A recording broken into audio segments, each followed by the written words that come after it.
So, when you have your trigger out of your gun and you have removed the trigger safety in here by removing the pin that goes in this small hole right here and pulling all that stuff out, once you've done that, you'll have your trigger like this.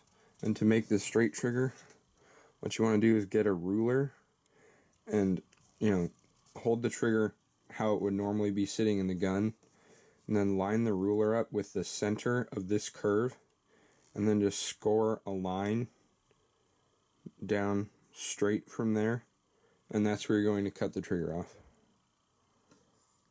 That first line right there, and then the second line is where you're going to remove the back portion of the trigger. And that's what you do before you even start grinding, so you have a place to know where to stop so that you don't cut off or grind off too much and then you're out of luck and you've ruined your trigger. So now we're going to go to the shop and grind this trigger down. Here we're at my disc sander. This isn't the most usable way to do it for most people. Most people don't own a disc sander, but for me this is the fastest way. Other ways you can do it is just by using a coarse file and putting the file on a table, just running the trigger across it like this. For me, this is the easiest way and the fastest way. So this is how I'll show you. When you're using power tools, remember, safety first. Use your safety glasses. So now I'm going to grind the trigger down on the disc sander.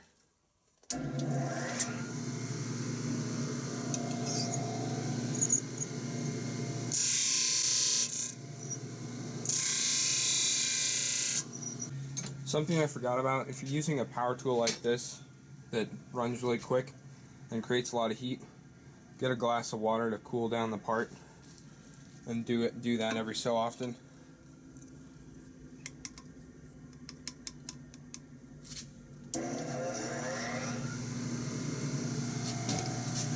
And you can see on this part how it gets all messed up like that. Just touch it up and grind it off. You can see it's a little uneven, but you can fix that.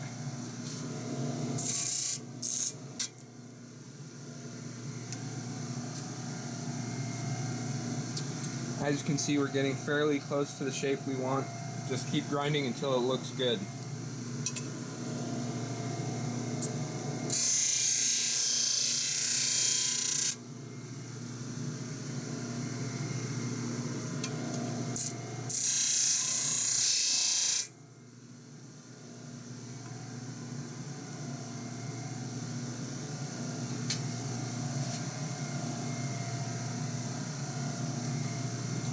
As you can see, we're pretty much done with that side of the trigger. Now we're just going to grind off this back piece right here.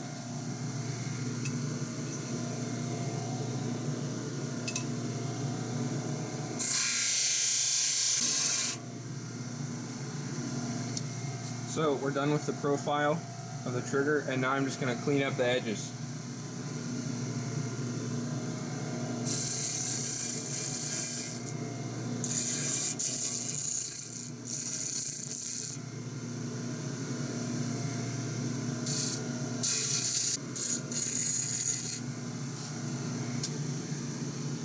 Okay, so now I'm just going to take some sandpaper and go over it one more time and make sure it's all smooth.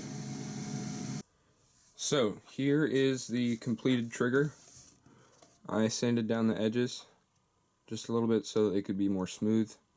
This inside part is really hard to get to, and it's pretty time consuming to grind down even with power tools, so I just leave it how it is with the paint on it because people don't really see it, and it's mostly just a profile shot, and it's only up to about here that people see the actual trigger, so they're only going to see, and it rests about right here, so they're only going to see it like down through here.